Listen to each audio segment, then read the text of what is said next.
Hi, I'm David, and we're here with EV World News. We talk about electric vehicles, green energy, and the stock markets. Hey, Bill, how's it going? It's going great, thank you.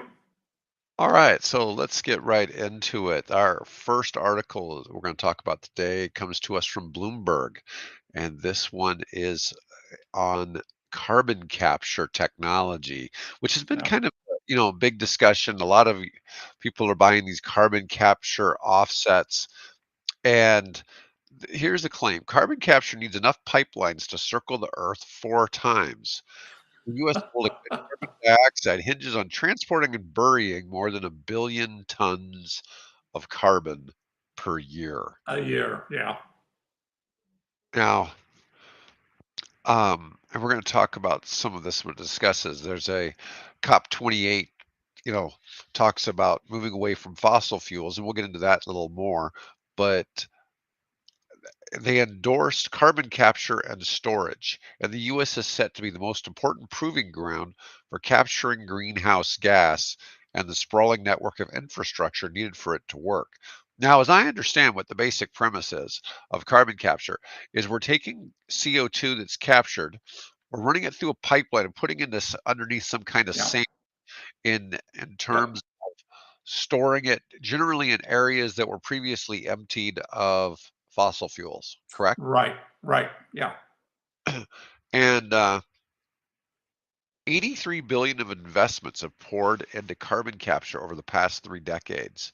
U.S. is making a new massive bet on carbon capture and storage. The country will be a test case for technology success or failure. The challenge starts with actually capturing the carbon dioxide. One of the primary ways to do it is to equip power plants and factories with systems to catch the emissions.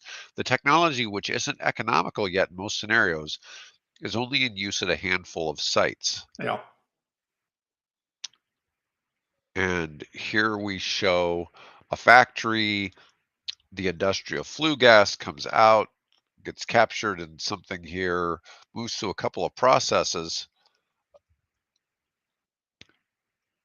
and the CO2 stream eventually is compressed and liquefied and it is injected deep underground. And all projects to capture CO2 are unique, which makes them costly. Majority use two towers and a chemical solvent that includes a compound called amine to separate. Yeah. They're celebrating greenhouse gases. Right. Yeah. Yeah. Exactly. Um, Another way to capture carbon is to suck it straight from the sky through Yeah. direct air Just capture. try to bring it out of the air. Would they be using paper straws or plastic straws for that? Well, that's a good question. Okay, let's see. Pumping CO2 into oil wells to make it easier to get Hmm. crude out of the ground can help cut Yep. costs. Yep. The process called enhanced oil recovery is the obvious downside of unearthing more fossil fuels. They'll ultimately lead to more emissions. Oil and gas companies are by far the biggest consumers of CO2, and the vast majority of the existing CO2 pipeline system is used for recovering oil. Yeah. So it's kind of a two-way system, apparently. Um, and this is interesting because the Inflation Reduction Act contains billions of dollars of incentives for carbon capture. Now, we were a little behind because Europe's been doing this for a few years. They've been offering these carbon capture credits. Right. And so it's a new thing for the United States, but it basically amounts to 50 to $80 per ton. And in Europe, they have the credits are available. If you and I figure out a way that we can simply reduce our carbon footprint by a ton, um, and can document how that occurred, then we could get that 50 to $80.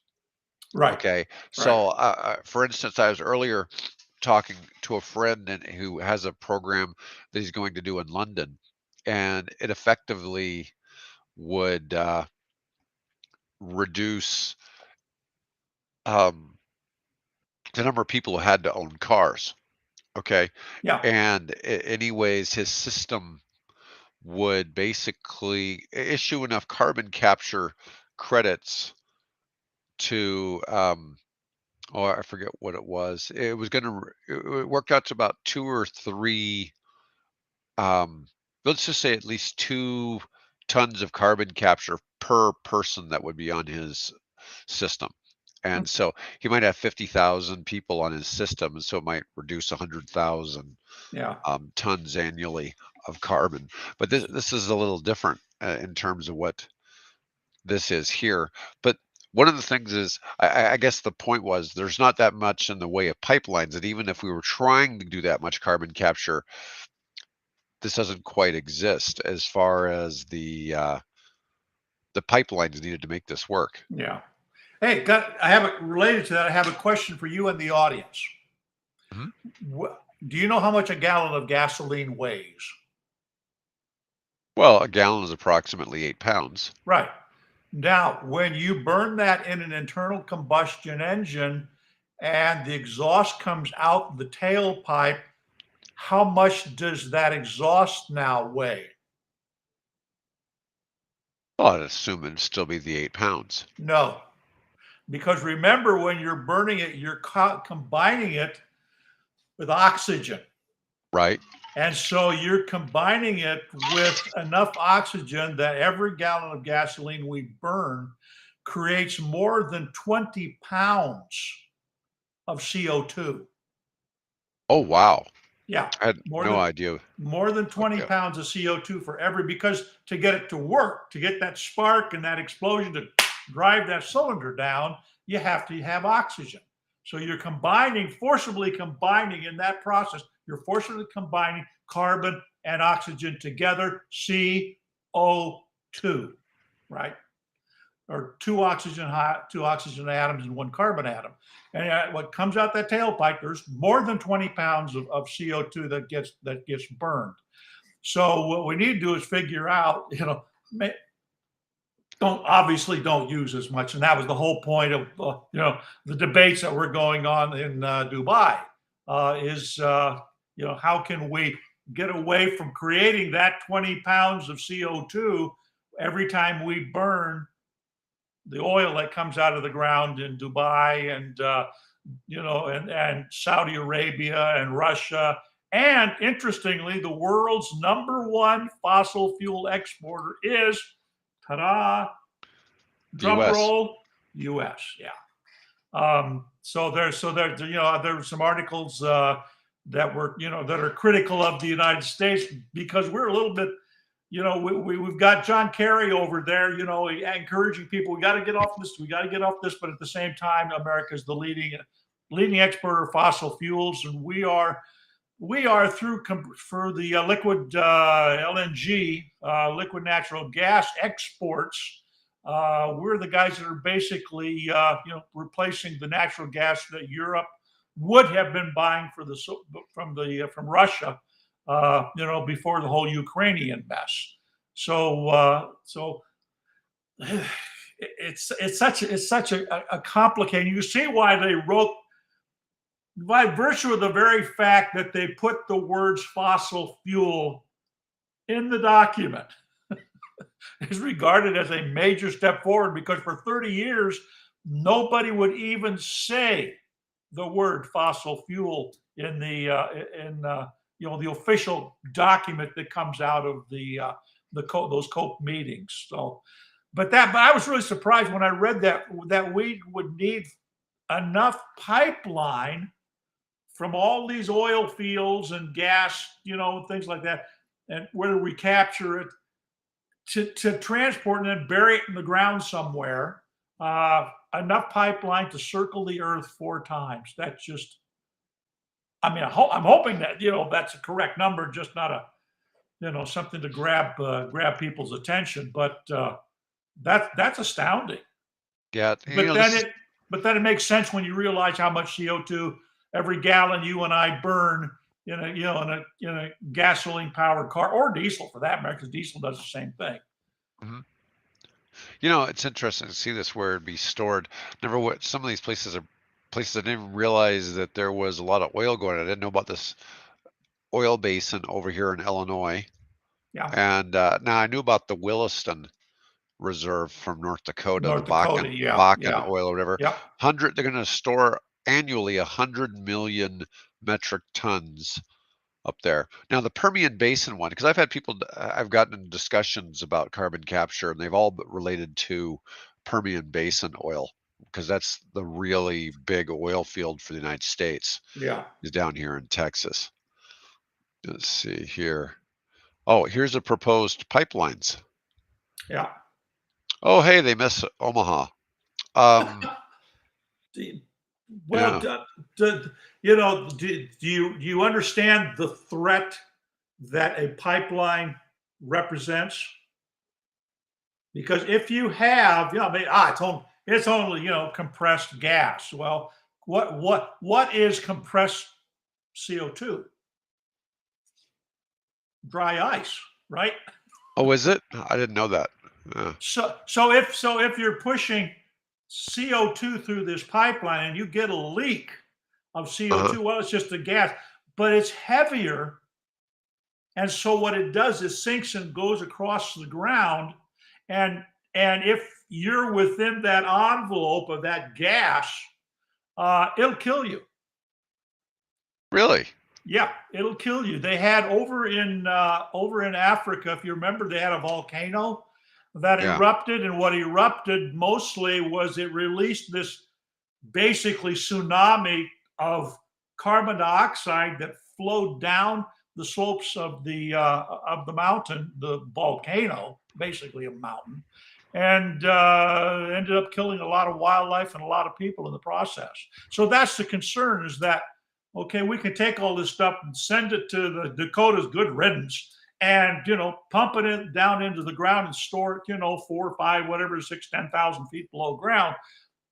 But getting it there is always, it will be fraught with concerns that you don't want Interesting. that to rupture at some point.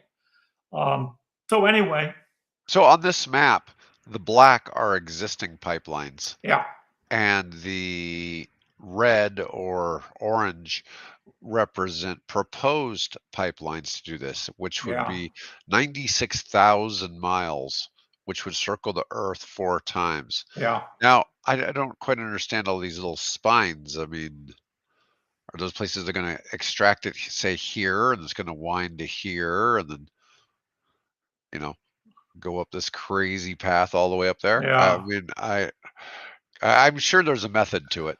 It's Yeah, just well, it's apparent. Obviously, it's coming out of at the end of each one of those dendrils. One of those little pipelines is a source, whether it's an oil field or whether it's a ag processor or a power plant. And so they want to capture it from those sources. I'm sure they've identified the largest sources, and that's how that map got drawn. yeah, apparently we are the most prepared to do this. Well, yeah, Yeah, well, I'm just saying you'd have thought it'd be the Middle East or they leave Russia off of here, but Russia is one has more oil than the United States. They just don't drill it as much. But I just thought well, that was yeah, kind and of they interesting and, and article. they and they to do it effectively, they need Western help. Um, Right. and of course, with the sanctions now, all that help's been pulled up and removed from the country. So now they don't have other than local population. I mean, the same thing in the Middle East. They very few of those people there in the Arab Gulf area are actually skilled petrologists, right, and geologists. They generally have to have people come in and work for them to get this up and get it running and maintaining it. So it's not it's not they have, for example, because of the sanctions, a lot of the Russian airliners now aren't flying because they can't get the parts, and B, they don't have the technicians necessary to keep them up in the air. So yeah. So I can see why there isn't a lot of emphasis on carbon capture there under their current political regime. That just Well, it's right. No, I get that. I'm just stating that that's part of it. Here yeah. was the article about the COP 28. talking about Sultan Al Jaber. Um, says the summit brought transformational change to the planet. Yeah. 200 nations met in Dubai, approved the first ever call for the world to transition away from fossil fuels, the top culprit of climate change behind a planetary crisis. And that was a landmark, like I mentioned earlier, that all the previous COPE, none of the official documents that came out of that made any reference to transitioning, which was the safe word. Because other people were, we talked about this the last time. People were talking about, we need to basically get out of it. We need to have a structured plan, to do that. Well, they came as close as they could to doing that with the document that got agreed to yesterday. So, but that document also gives there's there are people pointing out there's a lot of loopholes there. Um, And one of those loopholes is one of the big loopholes is carbon capture, which, as we've just talked about, is a difficult and expensive proposition and is not currently economically viable. Now, could that change at some point? Certainly, carbon credits and things like that. But yeah, so Well, we've made some progress. I was a little more pessimistic on Tuesday when we did this. It looks like there is a consensus that at least we've taken a step. We've started to right. talk honestly about what fossil fuels are doing to us on an international basis, and we've even got the oil companies and countries, to recognize that and agree to make some progress in helping the world transition. So that's a positive step. Oh, it definitely is. Definitely is. So here's an interesting article about what's going on in the EV charging space. Hundreds Yeah, of EV charging companies are all fighting over the best spots.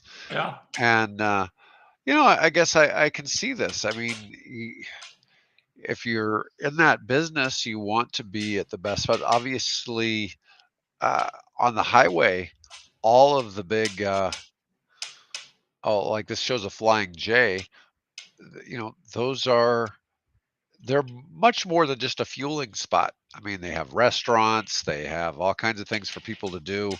It's a lot different than going to just a basic, uh, you know, if they had it at like a 7-Eleven yeah. kind of You thing. you remember the old in the some of the photographs of the old gasoline stations of the 1920s and 1930s. There was this lone pump with a glass jug at the top of it that you cranked and filled up, and there was a little one room shack Yeah, behind that. That was the gasoline station of a century ago. And now, of course, we've got these things that are combinations of say guest restaurants, stores, bathrooms, showers, you know, all there there for everybody. there is a truck stop over in Iowa on I-80 that Mm-hmm. has like a Michelin rating for the restaurant. Oh, interesting. Yeah, Yeah, I mean it's really quite elegant what you know h- how nice some of those truck stops are. yeah. They're really quite So impressive. we have that impresses me because we have truckers that have discerning tastes Yeah. in Yeah. the food that they eat. So that's kind of cool. So there are 900 EV charging companies around the world. That astounded me. I had no idea. That explains why we get so many of them sending us constantly press releases. I mean, they all want to be interviewed. It's really quite Right, interesting. It's like, right, wow. I really it's hard to comprehend how, and there's more that are in that industry that they aren't actually necessarily the charging company that provide tech to these people. right, I've seen right, everything from payment systems, software to make it interface right. with different things. Yeah, I've seen a whole lot of different um, companies in this space. Yeah, As just for our listeners' benefit, I get a bunch of those every day, and I just CC them and send them over to David to deal with. yeah, So it's my fault. I'm sorry. well, that's okay. The sector is attracting a ton of players and investors, drawing in more than 12 billion in VC funding since Yeah. 2012. You look at our customers like land grabbing game. This Well, is according. like who was it said, buy real estate, they're not making any more or something like that. Right, right. Yeah, let's see. Tesla's the king in the US, but more fuel stations and convenience stores are setting up contracts with other companies. Well, even though, but they say this Tesla, but in this part of the country, all of the Tesla charging stations are at Hy-Vees, Yeah, which is a grocery chain for right. those of you who don't live in our part of the country. Yeah, but and it kind of makes sense. You go in and you can buy groceries or, you know, just hang out in the parking lot. Yeah, I'm kind of Um, surprised though why they didn't put one.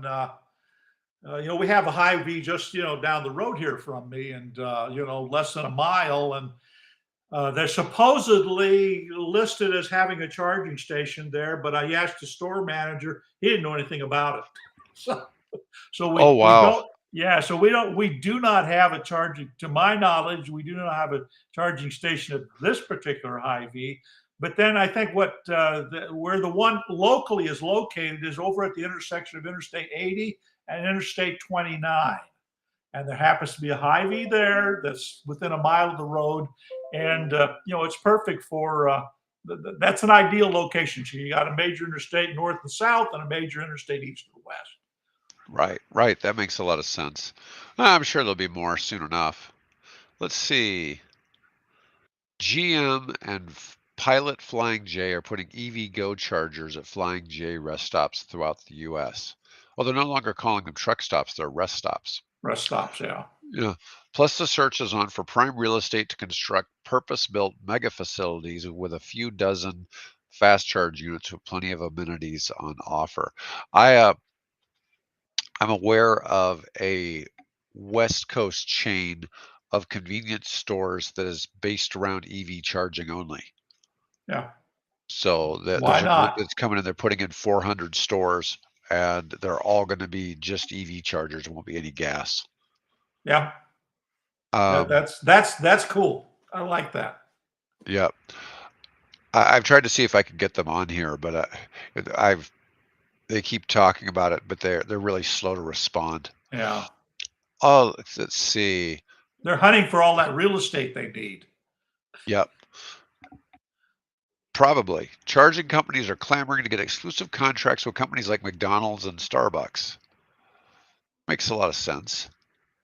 Well, you know that Volvo just announced that they've cut a deal with Starbucks. So, they've got, I forget, something like a couple dozen charging stations that they've installed at Starbucks, mainly, I think, west of us, I believe, out in the Intermountain area and out into Oregon and Colorado and California, in those areas. It would make sense to have it there. Let's see.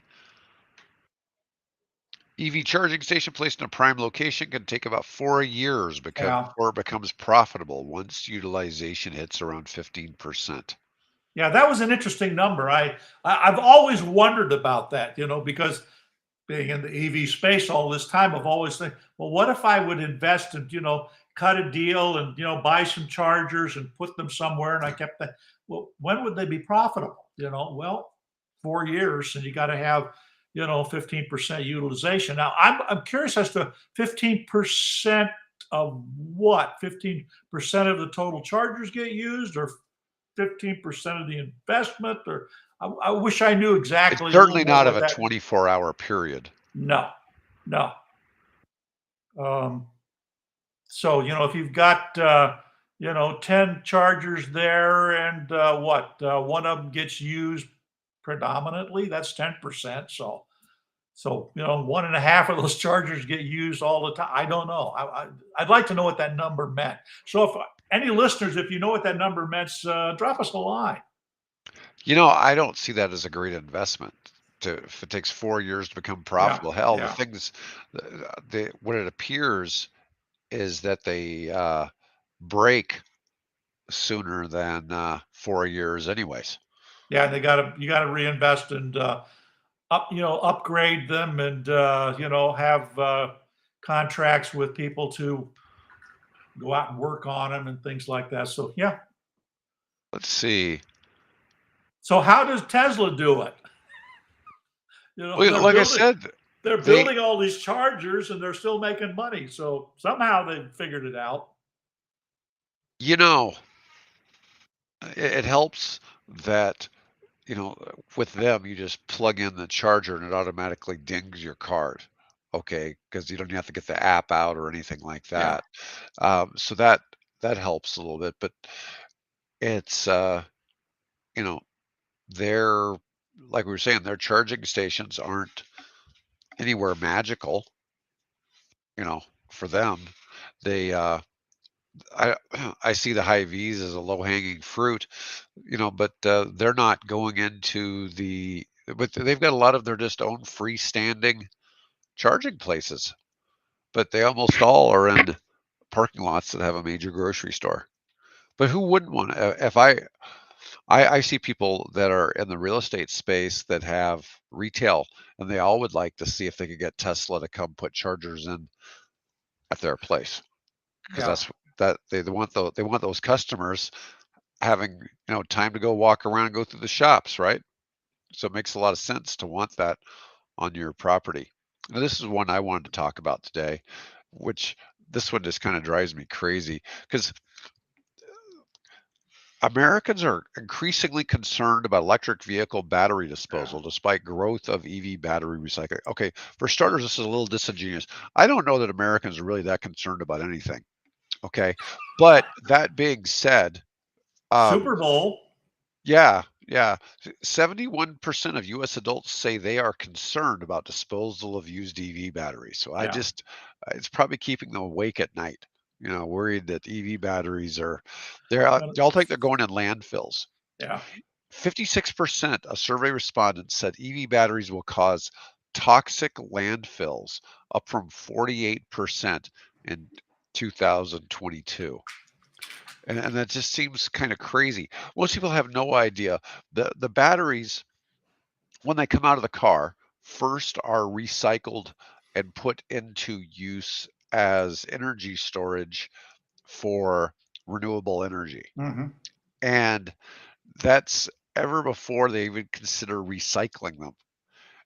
And the recycling business, there's huge growth of EV battery recycling companies. Well, Um, yeah.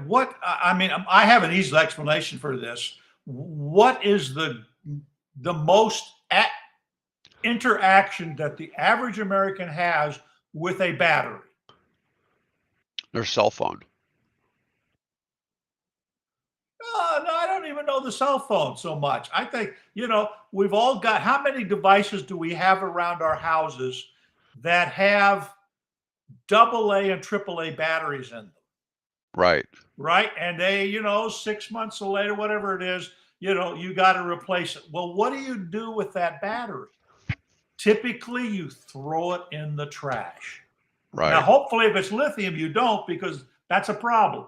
But most of those batteries are alkaline batteries, and for what I understand, that's generally not a problem putting those, in a landfill situation. Although obviously, we'd like to do better than that. But I think that's, and that, and the fact that you've got a lead acid battery, a big heavy thing sitting under the hood of your car or your truck that kicks the starter, right? And so that's I think what most Americans experience with batteries are things like this. And so yeah, they think their car is powered by lots and lots of these things. Well, not really. They're not really. They're big, and there's many parts and valuable materials in there that can be taken and repurposed, right? And there are companies being set up right now to do that. So I think it's simply just a matter of education. Again, people have so many things going on in their lives that the last thing they worry about is, oh my God, where are those batteries going to go? Until they start to think about it, they think, oh crap, here's a car out there that's got all these little tiny batteries in them, and that's all going to end up in the landfill. We're all going to be dying. Of course, we all know, when we've heard about, the earlier batteries that had toxic materials in them and things like that. So I can see it's an education problem. It's just making people aware of the fact of what these things are and how we're approaching it. You've got But a I see people arguing about this all the time. These batteries are going to end up in landfills and all yeah, this other crap, and we're yeah, not going to be able to dispose of old electric vehicles and all that. And no, it's like, well, for starters, there's less harmful stuff in an EV than there is in a gas car because you take the batteries out and you repurpose them, and then you're yeah, just getting rid of the old chassis, yeah, and which doesn't have any liquids in it. You know, um, oh, so yeah, this Ascend to Elements recovers 98 per. Now they actually go in and recycle the battery. They take out 98% of the critical metals and then use them to manufacture new sustainable EV battery materials. Now, what's interesting is under the Inflation Reduction Act, to qualify for the rebates on the cars, if the minerals were sourced in the US through recycling mhm, and you made batteries from them, then it counts as a US battery. yeah. So I thought that was kind of interesting, although the article didn't talk about that. But I thought that was um, kind of an interesting thing. 40% of survey respondents understood that they should not charge an e-bike or electric scooter battery unattended or overnight. Well, that's a step in the right direction. Yeah. Do you know, though, sometimes I wonder, though, if you're asking this of just if somebody owns an e-bike, you'd like to think they'd probably know that. But if you didn't Yeah. own an e-bike, if you didn't own an e-bike, would you necessarily know that? You know what I mean? It's like, well, some of Well, the it's starting to get. I mean, I see a lot of articles that are talking about right now, particularly. There's a lot of articles telling people that are appearing, if you're going to buy, Christmas presents for your kids, and it's an e-bike or a scooter, be aware of this problem, right? right. So we're seeing, the public aware, and when I see articles, I don't always publish all of them, but if there's an educational value or adds a bit of information to it, I'll put it, on our feed. Um, I feel a little bad about that sometimes because it leaves the impression that there's this huge fire risk out there. Yeah, that has happened, and people have been injured, and property has been lost, and there's even been some deaths. So obviously, you have to, don't put an electric scooter in front of the back door of your house, right? Because if it just something goes on, it goes up in flame, you can't get out of the house. So those are issues, and they're being addressed, and there's progress being made technically as well as legislatively to address that. But as we've talked about before, far more gasoline fires in cars than there are of electric cars. I don't know if you saw the YouTube video where this car is parked on a hill and it's burst into flames. And they're calling the fire department, haven't quite gotten there, and the car starts to roll down the hill. And it kind of curves around and it smashes into a next to a business, and it's next to a power pole, and it's burning and burning and burning, and the power pole starts to catch on fire. Wow. So there's this, you know, gasoline car, yeah, electric cars. There have been fires, and it is a problem, but it ain't anything like as bad as if you've got a gasoline vehicle. Huh. Well, So be careful if you're going to buy an electric bike or an electric scooter or a hoverboard or whatever unicycle, for your kids or for yourselves. Buy, get one for yourself. just be aware that you need to buy a good quality bike from a reputable manufacturer who uses a reputable manufacturer's batteries Battery. and charger. The charger UL listed and all those kinds of things. And you're fine. I mean, I've had electric bikes for over 20 years now. Never had an issue, but then I've always gotten them from, reputable manufacturers.